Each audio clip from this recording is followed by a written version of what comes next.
Assalamualaikum warahmatullahi wabarakatuh. Bertemu kembali dengan saya Titik Sianingsih, pengampu bahasa Indonesia di SMA Negeri 1 Wonogiri. Pada kesempatan kali ini saya akan menjelaskan materi kalimat majemuk dalam teks ceramah. Sebelum materi ini saya sampaikan, saya tidak lupa mengingatkan kembali agar kita bisa menjaga protokol kesehatan. 1. Memakai masker. 2. Sering mencuci tangan pakai sabun paling sedikit 20 detik. Yang ketiga, menjaga jarak. Yang keempat, menjauhi kerumunan. Kemudian jangan lupa jika video pembelajaran ini bermanfaat, silahkan di-share. Jangan lupa komen. Kemudian jangan lupa juga subscribe. Dalam pembelajaran ini tujuan yang ingin dicapai adalah siswa dapat mengidentifikasi kalimat tunggal, kalimat majemuk, dan menentukan konjungsi yang tepat dalam kalimat teks ceramah. Ya. Sebelum kita mengenal kalimat majemuk, saya akan memberi penjelasan antara kalimat tunggal dan kalimat majemuk. Jadi nanti kalian bisa mengetahui secara mendasar seperti apa toh kalimat majemuk itu, karena kita bisa membedakan dengan kalimat tunggal. Ya. Di sini saya tuliskan kalimat tunggal adalah kalimat yang memiliki satu pola kalimat. Ya. Jadi dari tunggal itu adalah satu. Jadi kalimat tunggal memiliki satu pola kalimat.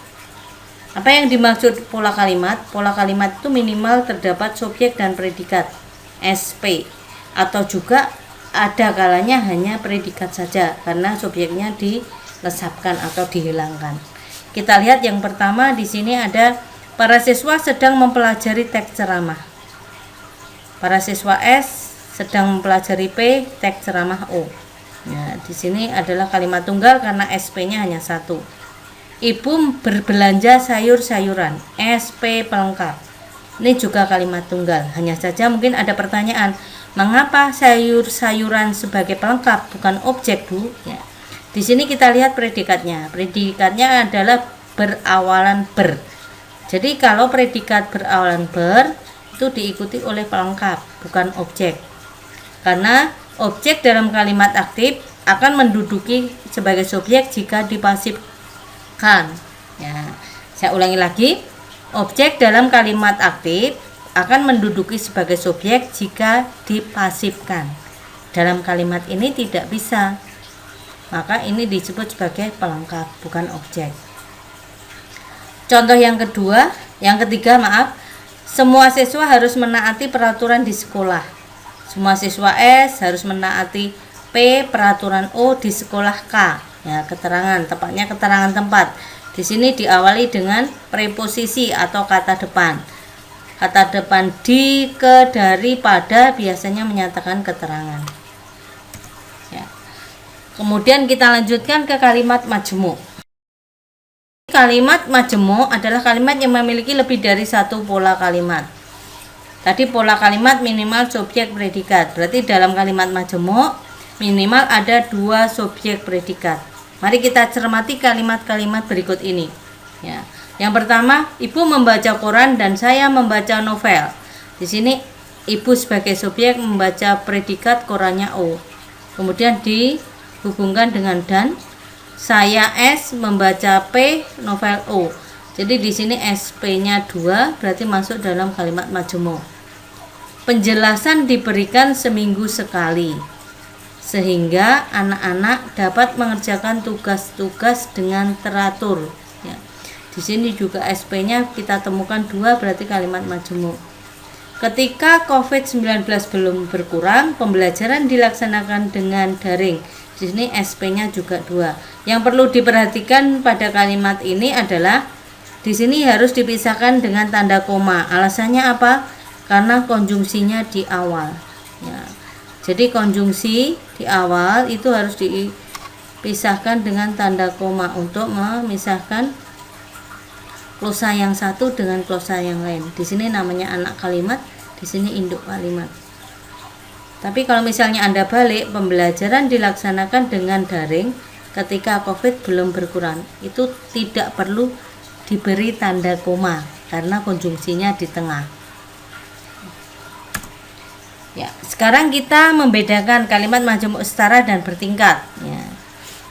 Jadi kalimat majemuk setara adalah kalimat majemuk yang hubungan antar klosanya setara atau sederajat. Untuk mengetahui setara atau sederajat, kita bisa melihat konjungsi yang dipakai atau kata hubung yang dipakai.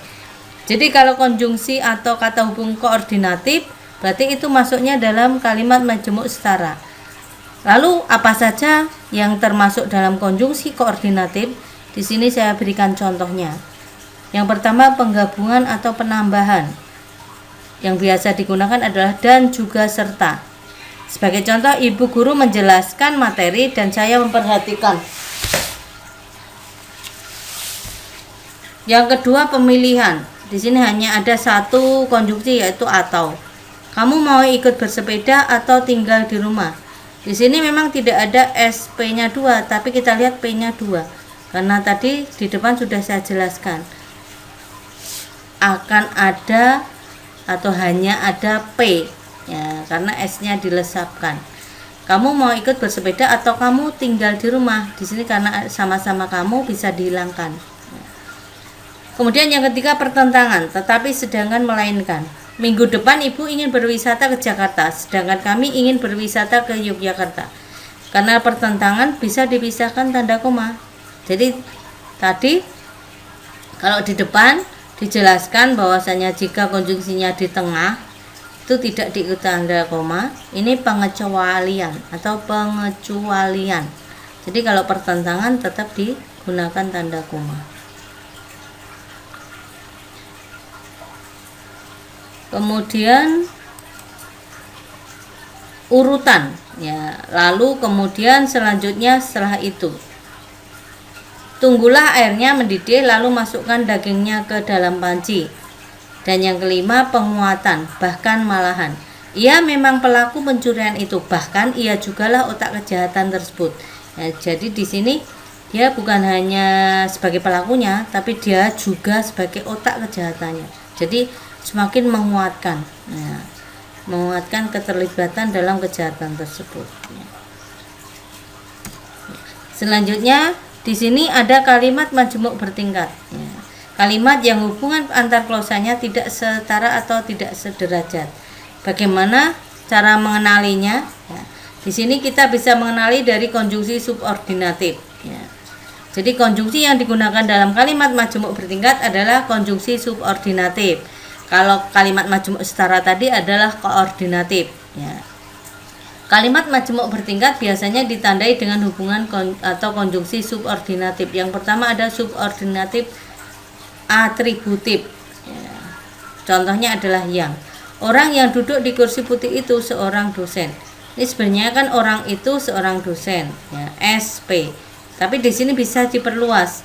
Orang S yang duduk P di kursi putih itu K. Seorang dosen P. Jadi ada P2 di sini. Berarti kalimat majemuk bertingkat. Yang kedua, subordinatif tujuan. Ya, bisa kita lihat ada agar, supaya, demi, bagi. Atau juga untuk. Ya, jadi untuk itu juga termasuk di sini. Bisa kita tambahkan. Ya. Kemudian benar. Program kerja bakti itu dilakukan agar lingkungan desa lebih terjaga kebersihannya. Di sini penggunaan agar berarti tujuan. Ketiga, subordinatif syarat. Jika, jikalau, asalkan, bila atau bila mana, manakala. Ya, syarat di sini menjadi suatu syarat. Jadi suatu itu terpenuhi jika syaratnya terpenuhi, atau sesuatu itu akan terjadi jika syaratnya terpenuhi. Contohnya, ayah akan membelikan sepeda motor jika nilai ulanganku bagus. Jadi di sini syaratnya adalah nilai ulangannya bagus. Kalau nilai ulangannya jelek, berarti ini tidak akan terjadi. Tidak akan dibelikan sepeda motor. Ya. Kemudian yang keempat, subordinatif waktu atau temporal. dari kata tempo ya, berarti waktu. Di sini bisa sejak, sedari, ketika, tatkala, selama, sambil, setelah, sebelum, sampai, hingga, dan seterusnya. Contohnya, aku mengerjakan tugas sambil menikmati segelas teh manis. Ya, di sini kan SPO. Kemudian konjungsi PO. Yang kelima, subordinatif pengandaian. Andai kata, seandainya, umpamanya, dan sekiranya. Sekiranya aku tidak gegabah dalam mengambil keputusan, pasti aku tidak akan menyesal seperti ini. Ya. Di sini ada sekiranya di depan atau konjungsi di depan, maka dipisahkan dengan tanda koma. Kemudian yang keenam, subordinatif konsesif. Ya. Ini sebenarnya bisa dikatakan sebagai tak bersyarat. Jadi sesuatu itu tetap terjadi meskipun syaratnya tidak terpenuhi. Ya. Ini bisa biarpun, meskipun, kendatipun, sekalipun, walaupun. Ami tetap semangat mengikuti pembelajaran jarak jauh meskipun kondisi fisiknya kurang sehat. Ya, di sini kan yang bisa semangat itu biasanya fisiknya sehat, tapi dia meskipun tidak terpenuhi tapi tetap semangat. Yang ketujuh, subordinatif pembandingan. Seakan-akan, seolah-olah, sebagaimana, seperti, laksana, bak, ibarat. Dia diam saja seakan-akan dia tidak mengetahui persoalan yang terjadi. Ya, di sini dapat dikatakan padahal dia tahu persoalannya itu. Nah, jadi seakan-akan dia tidak mengetahui. 8. Subordinatif sebab. Ya, contohnya sebab, karena, oleh sebab, oleh karena. Mita tidak dapat mengikuti penilaian tengah semester karena dia sedang menjalani perawatan di rumah sakit. Ini kalimat ini bisa kita balik di depan. Karena dia sedang menjalani perawatan di rumah sakit, Mita tidak dapat mengikuti penilaian tengah semester, atau mitanya di depan. Karena Mita sedang menjalani perawatan di rumah sakit, ia tidak dapat mengikuti penilaian tengah semester. Ya.